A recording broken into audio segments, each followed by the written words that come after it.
আসসালামু আলাইকুম প্রিয় দর্শক, অন্য মঞ্চের আলাপচারিতায় আপনাদের সকলকে আমন্ত্রণ জানাচ্ছি। দক্ষিণ ও দক্ষিণ পূর্ব এশিয়া অঞ্চলে চীনের প্রভাব ঠেকাতে বাংলাদেশকে তাহলে সরাসরি মার্কিন যুক্তরাষ্ট্রের প্রতিরক্ষা বলয়ে ঢুকে যেতেই হচ্ছে, এমন প্রশ্ন উঠছে আন্তর্জাতিক একাধিক প্রতিরক্ষা বিষয়ক সংবাদ মাধ্যমে একটি খবর প্রকাশের কারণে। খবরটি হলো, মোহাম্মদ ইউনূস বাংলাদেশের জন্য যে মরণ ফাঁদ তৈরি করে গিয়েছিলেন, সেই বাণিজ্য চুক্তির শর্ত পূরণ করতে গিয়ে বাংলাদেশ আমেরিকার সাথে দুটি প্রতিরক্ষা চুক্তি আকসা ও জিসুমিয়া স্বাক্ষরের একেবারে শেষ পর্যায়ে পৌঁছে গিয়েছে। এ নিয়ে সামাজিক যোগাযোগ মাধ্যমে বেশ আলোচনা চলছে। বলা হচ্ছে, এমন চুক্তি হলে বাংলাদেশের বন্দর ও বিমান ঘাঁটি অবকাঠামোতে মার্কিন বাহিনীর প্রবেশের সুযোগ থাকতে পারে। অবশ্য ঢাকা ও ওয়াশিংটনের পক্ষ থেকে এ নিয়ে কোনো আনুষ্ঠানিক বক্তব্য এখনো দেওয়া হয়নি। আমাদের বিশ্লেষণ হলো, যদি শেষ পর্যন্ত বাংলাদেশের সাথে আকসা ও জিসুমিয়া চুক্তি হয়, তাহলে মার্কিন যুক্তরাষ্ট্র বঙ্গোপসাগরে একটি গোপনীয় নজরদারি কেন্দ্র বা লিলি প্যাড তৈরি করতে পারবে, যেটি তাদের দীর্ঘদিনের স্বপ্ন পূরণ সরাসরি চীনের কিয়াকপিও করিডোরের উপর নজর রাখার পর সুগম করে দিবে। শুধু তাই নয়, এই দুটি চুক্তির অধীনে আমেরিকা যেসব সুবিধা পাবে তাতে মিয়ানমারের দুর্লভ খনিজ সম্পদের নিয়ন্ত্রণ এবং জান্তা সরকারের পতন ঘটাতে যুক্তরাষ্ট্র বাংলাদেশকে একটি কৌশলগত করিডোর হিসেবেও ব্যবহার করতে পারবে। তবে এর পরিণতি হবে জটিল। ভারত ও চীনের সাথে বাংলাদেশের সম্পর্কের নতুন সমীকরণ তৈরি হবে। বিশেষ করে চীন বঙ্গোপসাগরে মার্কিন উপস্থিতি সহজে মেনে নেবে না, যা ভবিষ্যতে বাংলাদেশের রাজনৈতিক অস্থিতিশীলতা বা প্রক্সি যুদ্ধের ঝুঁকি তৈরি করতে পারে।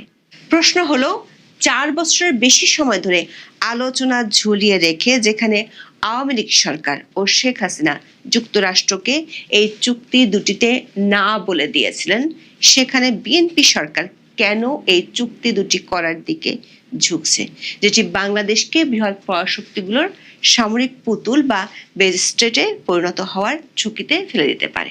বিস্তারিত জানতে চলুন যাওয়া যাক বিশ্লেষণে। বিশ্ব রাজনীতিতে মার্কিন যুক্তরাষ্ট্রের সবচেয়ে বড় মাথা ব্যথা চীন। আর চীনের প্রভাব ঠেকানোর জন্য মার্কিন যুক্তরাষ্ট্র যে কোনো মূল্যে দক্ষিণ ও দক্ষিণ পূর্ব এশিয়াতে তার সামরিক শক্তি প্রতিষ্ঠা করতে চায়, এমন জোরালো মত আছে বিশ্বব্যাপী। দক্ষিণ এশিয়ার আঞ্চলিক ভূ রাজনীতিতে অবস্থানগত কারণে বাংলাদেশের গুরুত্ব তাই যুক্তরাষ্ট্রের কাছে অনেক। পরিষ্কার করে বললে, চীনের উপর নজরদারি করতে বঙ্গোপসাগরে যুক্তরাষ্ট্র নিজেদের একটি অবস্থান করে নিতে চায়। সে কারণে সেন্ট মার্টিনে বিদেশি শক্তি ঘাঁটি করতে চায়, এমন বিতর্ক বাংলাদেশের রাজনীতিতে অনেক পুরানো। এই বিতর্ক বাংলাদেশের স্বাধীনতারও আগের। 1971 সালে মুক্তিযুদ্ধ চলাকালে 25 সেপ্টেম্বর একটি বিদেশি পত্রিকায় ছাপা হওয়া এক প্রতিবেদনে বলা হয়, বঙ্গোপসাগরে যুক্তরাষ্ট্রের ঘাঁটি করার প্রস্তাব প্রত্যাখ্যান করেছিলেন শেখ মুজিবুর রহমান, যেখানে বলা হয় বাংলাদেশের স্বাধীনতার যুদ্ধের আগেই যুক্তরাষ্ট্র সন্দ্বীপে ঘাঁটি করতে চেয়েছিল। পুরাতন পত্রিকাগুলো ঘেটে দেখা গেছে, প্রেসিডেন্ট জিয়াউর রহমানের শাসনামলেও একই বিতর্ক দেখা দিয়েছিল। বাংলাদেশ সরকার তখনকার পররাষ্ট্র মন্ত্রণালয়ের একটি বিবৃতি 1980 সালের 18 ডিসেম্বর বিভিন্ন পত্রপত্রিকায় ছাপা হয়েছিল, যার শিরোনাম ছিল, সেন্ট মার্টিন দ্বীপে কোনো দেশকে ঘাঁটি তৈরির অনুমতি দেওয়া হয়নি। বিগত আওয়ামী লীগ সরকারের শেষ দিকে এই বিতর্ক নতুন করে দেখা গিয়েছিল। 2023 সালে এসে রাজনীতিতে সেন্ট মার্টিনের বিষয়টি প্রথম আলোচনায় আনেন আওয়ামী লীগের জোট সঙ্গী বাংলাদেশের ওয়ার্কার্স পার্টির সভাপতি রাশেদ খান মিলন। তিনি 2023 সালের 14 জুন জাতীয় সংসদে সেন্ট মার্টিন ইস্যুটি তোলেন। এরপর 19 জুন বিষয়টি নিয়ে জাতীয় সংসদে বক্তব্য দেন আওয়ামী লীগের আরেক জোট সঙ্গী জাসদের সভাপতি হাসনুল হক ইনু। 2023 সালের 21 জুন এক সংবাদ সম্মেলনে শেখ হাসিনা বলেন, সেন্ট মার্টিন দ্বীপ বা দেশ কাউকে লিজ দিলে ক্ষমতায় থাকার কোনো অসুবিধা নেই। অবশ্য 2023 সালের 27 জুন মার্কিন পররাষ্ট্র দপ্তর থেকে আওয়ামী লীগ সভানেত্রী এবং তার জোট সঙ্গীদের এমন অভিযোগ এক বাক্যে উড়িয়ে দিয়েছিলেন। সেন্ট মার্টিন ইস্যুটি গত হলো দুটি প্রতিরক্ষা চুক্তি নিয়ে আলোচনা চলে আসছে আওয়ামী লীগ আমল থেকে। এই চুক্তি দুটি হলো আকসা ও জিসমিয়া। আকসা হলো acquisition and cross servicing agreement. এটি মূলত একটি লজিস্টিক সহযোগিতা চুক্তি। এই চুক্তির অধীনে দুই দেশের সেনাবাহিনী একে অপরের কাছ থেকে খাদ্য, জ্বালানি, খুচরা যন্ত্রাংশ এবং পরিবহন সুবিধা নিতে পারে। এটি কোনো সামরিক জোট নয়, বরং এটি শান্তিকালীন বা দুর্যোগকালীন সময়ে পারস্পরিক সহযোগিতা সহজতর করে। তবে এর একটি বিতর্কিত দিক হলো এই চুক্তির ফলে মার্কিন যুদ্ধ জাহাজ বা বিমানগুলো বাংলাদেশের বন্দর ও বিমানবন্দর ব্যবহার করে রিফুয়েলিং বা মেরামতের সুযোগ পাবে, যা কার্যত মার্কিন বাহিনীকে বাংলাদেশের সামরিক অবকাঠামোর উপর এক ধরনের অ্যাক্সেস দিবে। অন্যদিকে জিসুমিয়া হলো general security of military information agreement. এটি সামরিক তথ্য বিনিময়ের একটি গোপনীয়তা রক্ষা চুক্তি। যুক্তরাষ্ট্র সাধারণত কোনো দেশের কাছে অত্যাধুনিক সামরিক সরঞ্জাম যেমন F-16 যুদ্ধ বিমান বা উন্নত রাডার ব্যবস্থা বিক্রির আগে এই চুক্তিটি করে থাকে। এর মাধ্যমে নিশ্চিত করা হয় মার্কিন প্রযুক্তি বা গোয়েন্দা তথ্য কোনো তৃতীয় পক্ষের, বিশেষ করে রাশিয়া বা চীনের কাছে ফাঁস হবে না। যুক্তরাষ্ট্র 2019 সাল থেকে বাংলাদেশের সাথে এই চুক্তি দুটি করার জন্য আনুষ্ঠানিকভাবে প্রস্তাব দিয়ে আসছে। 2019 সালের জুন মাসে ওয়াশিংটনে অনুষ্ঠিত 7ম পার্টনারশিপ ডায়ালগে এ বিষয়ে বিশদ আলোচনা হয়। 2022 সালের 24শে April Bangladesh institute for international and strategic স্টাডিজের এক সেমিনারে তৎকালীন মার্কিন রাষ্ট্রদূত পিটার হাস এই চুক্তি দুটির সপক্ষে বেশ লম্বা বক্তব্য দিয়েছিলেন। তখন ঢাকায় অনুষ্ঠিত 8ম নিরাপত্তা সংলাপে জিসুমিয়া চুক্তির একটি খসড়া বা ড্রাফট যুক্তরাষ্ট্র বাংলাদেশের তখনকার আওয়ামী লীগ সরকারকে দিয়েছিল। তবে শেখ হাসিনা সরকার আমলে এই চুক্তি দুটি স্বাক্ষরিত হয়নি। 2023 সালের 10ই আগস্ট আওয়ামী লীগের তৎকালীন পররাষ্ট্রমন্ত্রী একে আব্দুল মোমেন বলেছিলেন, দ্বাদশ সংসদ নির্বাচনের আগে যুক্তরাষ্ট্রের সাথে এই দুটি চুক্তি হবে না। কূটনৈতিক সূত্রগুলো বলছে, তারপর থেকে যুক্তরাষ্ট্রের সাথে সম্পর্কের অবনতি ঘটে শেখ হাসিনার। বিশ্লেষকরা মনে করেন, আঞ্চলিক ভূ রাজনৈতিক কয়েকটি কারণে শেখ হাসিনার সরকার তখন মার্কিন চাপ থাকা সত্ত্বেও চুক্তিগুলো করেনি। এর মধ্যে একটি কারণ হলো চীনের সাথে ভারসাম্য রক্ষা করা। বাংলাদেশের সামরিক সরঞ্জামের 70% চীন থেকে আনা হয়। জিসুমিয়া স্বাক্ষর করলে চীনের সাথে প্রতিরক্ষা সম্পর্কের অবনতি ঘটার আশঙ্কা আছে। আবার আওয়ামী লীগ সরকার প্রচার করত, এই চুক্তিগুলো করলে মার্কিন সামরিক হস্তক্ষেপের পথ প্রশস্ত হবে। কিন্তু 24শে আগস্টে শেখ হাসিনা সরকারের পতনের পর বাংলাদেশে একটি ব্যাপক রাজনৈতিক পরিবর্তন হয়েছে। জুলাই আন্দোলনের সমর্থকরা প্রকাশ্যেই বলছেন, যুক্তরাষ্ট্র বাংলাদেশে একটি রেজিম চেঞ্জ করেছে এবং তারাই দেশ চালাচ্ছে। সম্প্রতি ফরহাদ মাজার, যার স্ত্রী গত অন্তর্বর্তী সরকারের একজন উপদেষ্টা ছিলেন, তিনি এমন দাবি প্রকাশ্যে করার পর এটি নিয়ে বাংলাদেশ সরকার কিংবা মার্কিন দূতাবাস থেকে কোনো আপত্তি জানানো হয়নি। বর্তমানে বিএনপি নেতৃত্বাধীন সরকারের উপর আকসা ও জিসুমিয়া চুক্তি দুটি করার জন্য যুক্তরাষ্ট্র অত্যন্ত পরিকল্পিতভাবে চাপ দিচ্ছে বলে বিভিন্ন আন্তর্জাতিক সংবাদ মাধ্যম এবং থিঙ্ক ট্যাঙ্ক দাবি করে আসছে। রিপোর্টে প্রকাশিত হয়েছে, মার্কিন প্রেসিডেন্ট ডোনাল্ড ট্রাম্প বাংলাদেশের প্রধানমন্ত্রী তারেক রহমানকে একটি ব্যক্তিগত চিঠিতে জানিয়েছেন, বাংলাদেশের জন্য মার্কিন বাজারে শুল্ক সুবিধা বজায় রাখা এবং জিএসপি সুবিধা ফিরিয়ে দেওয়ার বিষয়টি সরাসরি আকসা ও জিসুমিয়া চুক্তির উপর নির্ভর করছে। মিলিটারি নিউজ এবং সলিড ইনফো এর মতো বিভিন্ন প্রতিরক্ষা বিশ্লেষণী সংস্থা দাবি করছে, 2026 সালের মে মাসে যুক্তরাষ্ট্রের বাণিজ্য প্রতিনিধি দলের ঢাকা সফরের সময় আকসা ও জিসুমিয়ার চূড়ান্ত খসড়া নিয়ে আলোচনা হয়েছে। বিশ্লেষকরা মনে করেন, আকসা ও জিসুমিয়া কেবল দুটি কাগজের দলিল নয়, এগুলো বঙ্গোপসাগরে মার্কিন সামরিক উপস্থিতির আইনি ভিত্তি দিবে। প্রথমত, আকসা ও জিসুমিয়া চুক্তি স্বাক্ষরিত হলে মার্কিন সামরিক বাহিনী বাংলাদেশের সমুদ্র, নৌ এবং বিমান পথে বেশ কিছু বিশেষ সুবিধা পাবে। চট্টগ্রাম, মাতারবাড়ি এবং মংলা বন্দরে মার্কিন যুদ্ধজাহাজগুলো রিফুয়েলিং এবং মেরামতের সুযোগ পাবে। মার্কিন নৌবহরকে ভারত মহাসাগরের উত্তরাঞ্চলে একটি স্থায়ী সরবরাহ কেন্দ্র বা লজিস্টিক ফুটহোল্ড দিবে। দ্বিতীয়ত, জিসুমিয়া চুক্তির মাধ্যমে মার্কিন যুক্তরাষ্ট্র বাংলাদেশের সাথে রিয়েল টাইম ইন্টেলিজেন্স বা গোয়েন্দা তথ্য শেয়ার করতে পারবে। এর মানে হলো, বঙ্গোপসাগরে চীনের কোনো সাবমেরিন বা যুদ্ধজাহাজ চলাচলের খবর যুক্তরাষ্ট্র সরাসরি বাংলাদেশের রাডার নেটওয়ার্কের মাধ্যমে পর্যবেক্ষণ করতে পারবে। এটি কার্যত বাংলাদেশের প্রতিরক্ষা ব্যবস্থাকে মার্কিন গোয়েন্দা কাঠামোর একটি সফটওয়্যার হিসেবে যুক্ত করবে। তৃতীয়ত, এই চুক্তির ফলে বাংলাদেশ মার্কিন যুক্তরাষ্ট্র থেকে উন্নত মানের সামরিক সরঞ্জাম যেমন RQ-21, ব্ল্যাকজ্যাক নজরদারি ড্রোন বা আধুনিক প্যাট্রোল ক্রাফট কিনতে পারবে। এর ফলে বাংলাদেশের সেনাবাহিনী ও নৌবাহিনী মার্কিন বাহিনীর সাথে সরাসরি যোগাযোগ এবং সমন্বয় করে অপারেশন পরিচালনা করতে সক্ষম হবে, যাকে সামরিক ভাষায় বলে ইন্টার অপারেবিলিটি। প্রশ্ন হলো, সেই শেখ হাসিনার আমল থেকে যুক্তরাষ্ট্র কেন যে কোনো মূল্যে এই চুক্তি দুটি করতে চায়? চীনকে ঠেকানোর জন্য দক্ষিণ ও দক্ষিণ পূর্ব এশিয়ার যুক্তরাষ্ট্র এরই মধ্যে তার বহু মিত্রের সাথে এমন চুক্তি করে ফেলেছে। ভারতের সাথে জিসিমিয়া চুক্তি করেছে 2002 সালে। 2024 সালের নভেম্বরে সবশেষ ফিলিপাইনের সঙ্গে এই চুক্তি করে। জাপান ও দক্ষিণ কোরিয়া উভয় দেশের সঙ্গে যুক্তরাষ্ট্রের দ্বিপক্ষীয় জিসিমিয়া চুক্তি আছে। ফলে সমুদ্রপথে চীনকে ঠেকানোর জন্য, বিশেষ করে মিয়ানমারের রেয়ার আর্থের জন্য ব্যাকুল হয়ে পড়া যুক্তরাষ্ট্রের দরকার বাংলাদেশের সাথে এই চুক্তিগুলো করা। যুক্তরাষ্ট্রের কৌশলগত আকুলতার পেছনে আছে তাদের ইন্দো প্যাসিফিক স্ট্র্যাটেজি বা IPS এবং চীনের বোল্ড অ্যান্ড রোড ইনিশিয়েটিভ বা BRI ঠেকানোর দীর্ঘমেয়াদী পরিকল্পনা।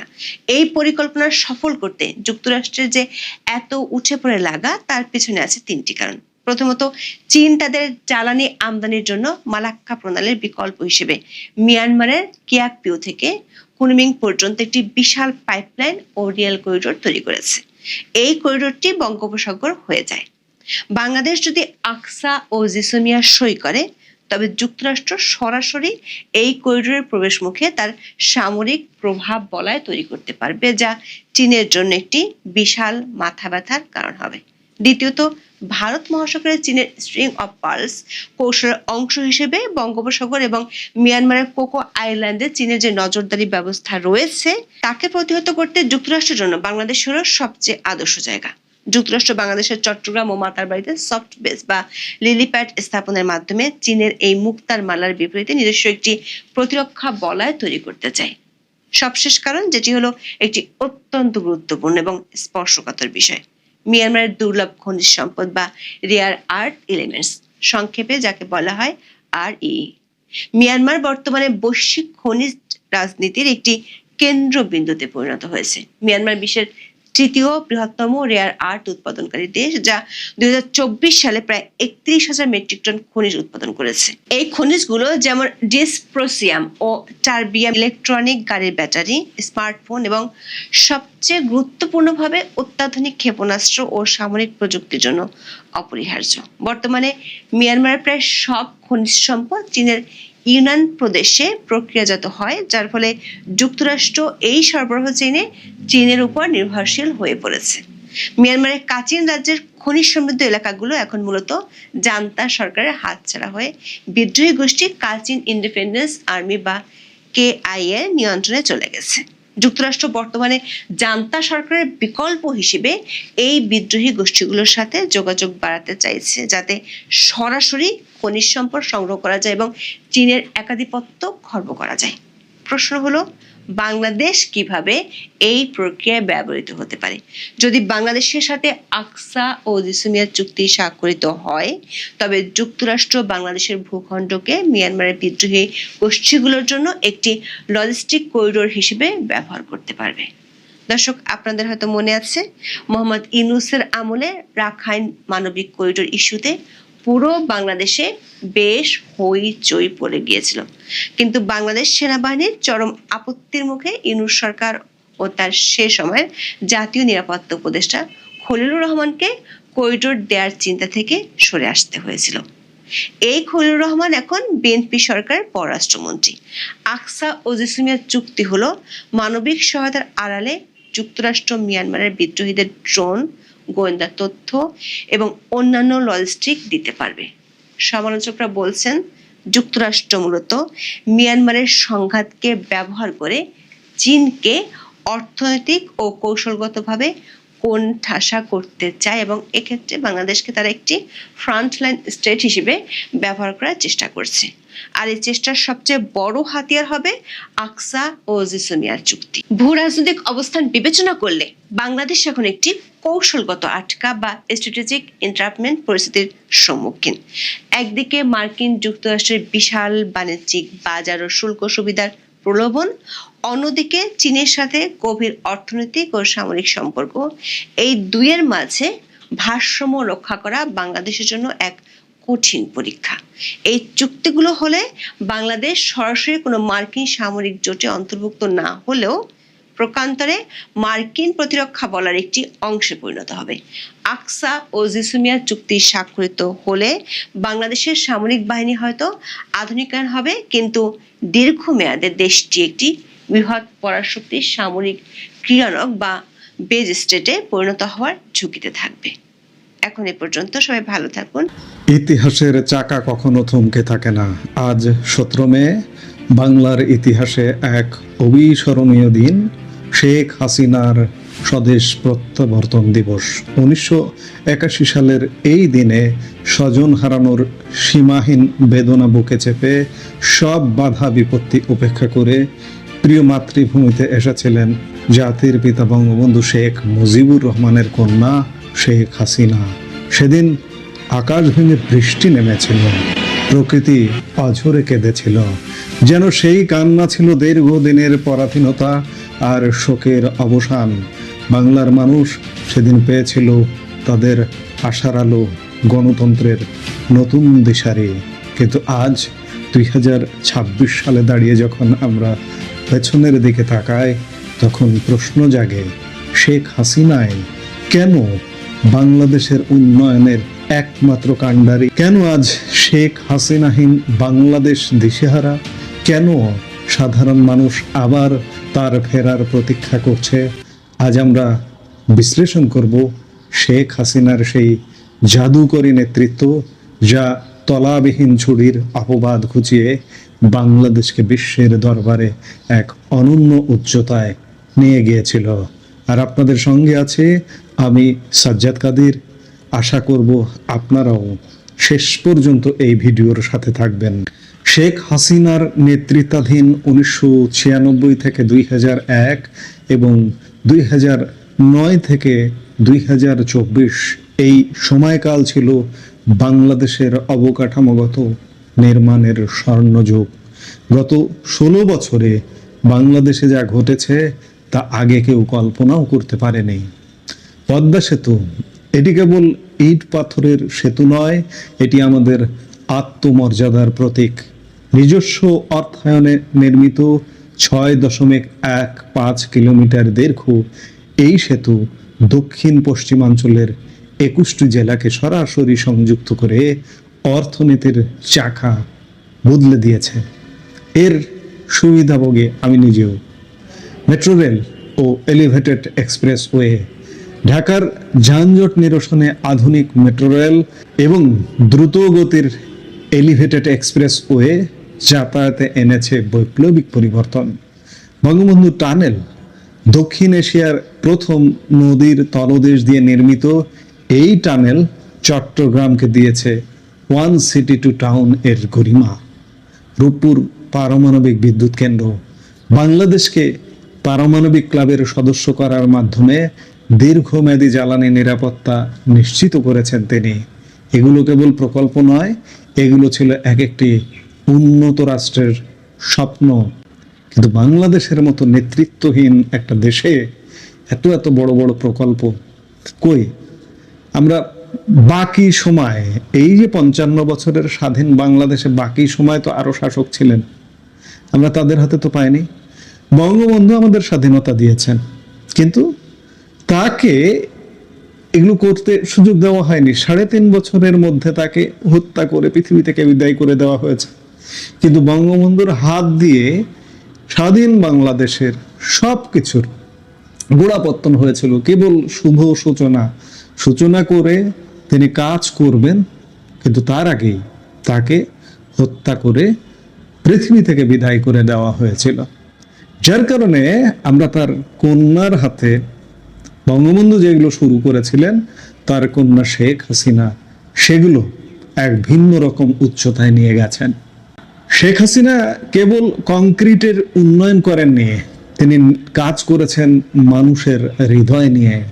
সাধারণ মানুষের জীবনযাত্রার মান উন্নয়নে তার নেওয়া কর্মসূচিগুলো আজ আন্তর্জাতিকভাবে স্বীকৃত। গৃহহীন কেউ থাকবে না, এই দৃঢ় প্রত্যয় নিয়ে তিনি চালু করেছেন আশ্রয়ণ প্রকল্প। লাখ লাখ ভূমিহীন পরিবার আজ নিজের জমিতে পাকা ঘরে ঘুমান। এটি পৃথিবীর অন্যতম বৃহৎ পুনর্বাসন কর্মসূচি। গ্রামীণ অর্থনীতিকে চাঙ্গা করতে তিনি এনেছেন একটি বাড়ি একটি খামার প্রকল্প। তার দূরদর্শী চিন্তার ফসল কমিউনিটি ক্লিনিক, যা প্রান্তিক মানুষের দোরগোড়ায় স্বাস্থ্যসেবা পৌঁছে দেওয়ার এক অনন্য মডেল। আজ এটি জাতিসংঘে শেখ হাসিনা মডেল হিসেবে স্বীকৃত। সাথে আছে বয়স্ক ভাতা, বিধবা ভাতা আর প্রতিবন্ধী ভাতার মতো বিশাল সামাজিক নিরাপত্তা বলয়। এই মানবিকতা আর মমত্ববোধই তাকে জনগণের আপনজনে পরিণত করেছিল। একজন রাষ্ট্রনায়কের দূরদর্শিতা বোঝা যায় তার বৈদেশিক নীতিতে। ভারতের সাথে দীর্ঘদিনের ঝুলে থাকা সমস্যাগুলো সমাধানে তিনি যে সাফল্য দেখিয়েছেন তা ইতিহাসে বিরল। স্থল সীমান্ত চুক্তি 2015 সালে দীর্ঘ 4 দশকের ছিটমহল সমস্যার স্থায়ী সমাধান করে তিনি বাংলাদেশের মানচিত্রহীন মানুষের মানচিত্রের মধ্যে অন্তর্ভুক্ত করবার সুযোগ করে দিয়েছেন। তিনি বাংলাদেশের মানচিত্রে নতুন ভূখণ্ড যুক্ত করেছেন। গঙ্গার পানি বন্টন চুক্তি 1996 সালে তিনি নিশ্চিত করেছিলেন গঙ্গার পানির ন্যায্য হিস্সা। এবছর তার মেয়াদ শেষ হতে যাচ্ছে। এখন ক্ষমতায় বিএনপি সরকার এই গঙ্গার পানি বন্টন চুক্তিটায় যথাযথ আমাদের অধিকার অনুযায়ী করে দেখাক, আমরা সাধুবাদ জানাবো, করে দেখতে চাই। এই ডিসেম্বরে ম্যাচ শেষ হতে যাচ্ছে, সেটি এখন আমরা দেখার অপেক্ষায় আছি। সমুদ্র সীমা জয়, ভারত ও মিয়ানমারের সাথে আইনি লড়াইয়ের মাধ্যমে 1,18,813 বর্গ কিলোমিটারের বেশি সমুদ্র সীমা অর্জন করে তিনি ব্লু ইকোনমির দুয়ার খুলে দিয়েছেন। একই সাথে পার্বত্য চট্টগ্রামে 2 দশকের সংঘাতের অবসান ঘটিয়ে 1997 সালের শান্তি চুক্তি এবং রোহিঙ্গাদের আশ্রয় দিয়ে মাদার অফ হিউম্যানিটি উপাধি লাভ তাকে বিশ্ব নেতার আসনে বসিয়েছিল। শেখ হাসিনা বাংলাদেশকে ডিজিটাল থেকে স্মার্ট বাংলাদেশে রূপান্তরের স্বপ্ন দেখিয়েছেন। আজ ইউনিয়ন পর্যায়ে ইন্টারনেট, বঙ্গবন্ধু স্যাটেলাইট 1 এবং ফ্রিল্যান্সিং খাতের বিকাশ তারই অবদান। একসময় বিদ্যুৎ ঘাটতির দেশ আজ শতভাগ বিদ্যুৎ সুবিধার আওতায়। বৈজ্ঞানিক চাষাবাদের মাধ্যমে দেশ আজ খাদ্যে স্বয়ংসম্পূর্ণ। অর্থনৈতিকভাবে বাংলাদেশ আজ বিশ্বের 35তম বৃহত্তম অর্থনীতি। তিনি 35তম রেখে গিয়েছিলেন। স্বল্পোন্নত দেশ থেকে আমরা এখন উন্নয়নশীল দেশে উত্তরণের পথে। এই যে ধারাবাহিক প্রবৃদ্ধি, এই যে স্থিতিশীলতা, এটি শেখ হাসিনার নেতৃত্বের ম্যাজিক। তাহলে কেন আজ শেখ হাসিনার বাংলাদেশ দিশেহারা? কারণ এই বিশাল উন্নয়নের কর্মযজ্ঞ আর নিরাপত্তার যে চাদর তিনি বুনেছিলেন তা আজ বড় বেশি অনুভূত হচ্ছে। কেন তিনি আবার ক্ষমতায় ফিরবেন? কেন বাংলাদেশ তার অপেক্ষা করছে? উত্তরটা খুব সহজ। উন্নয়নের যে কাণ্ডারে এক হাতে শক্তিতে রূপান্তর করেছেন এবং অন্য হাতে দেশকে মধ্যম আয়ের দেশে পরিণত করেছেন, তার বিকল্প কেবল তিনি। ইতিহাস সাক্ষী দেয়, যোগ্য নেতৃত্ব ছাড়া কোনো জাতি তার গন্তব্যে পৌঁছাতে পারে না। বাংলাদেশ তার প্রিয় নেতৃত্বকে সব সময় মনে রাখবেই। আজকের এই স্বদেশ প্রত্যাবর্তন দিবসে তার প্রতি রইল গভীর শ্রদ্ধা। বাংলার মানুষের বিশ্বাস আবারও আলো আসবে, আবারও ইতিহাসের চাকা ঘুরবে এবং শেখ হাসিনার হাত ধরেই সমৃদ্ধির পথে ফিরবে প্রিয় বাংলাদেশ। ধন্যবাদ আমাদের সাথে থাকার জন্য। এই মুহূর্তের ভিডিও থেকে বিদায় নিচ্ছি। সবাই ভালো থাকুন, সুস্থ থাকুন। দেখা হবে পরবর্তী ভিডিওতে।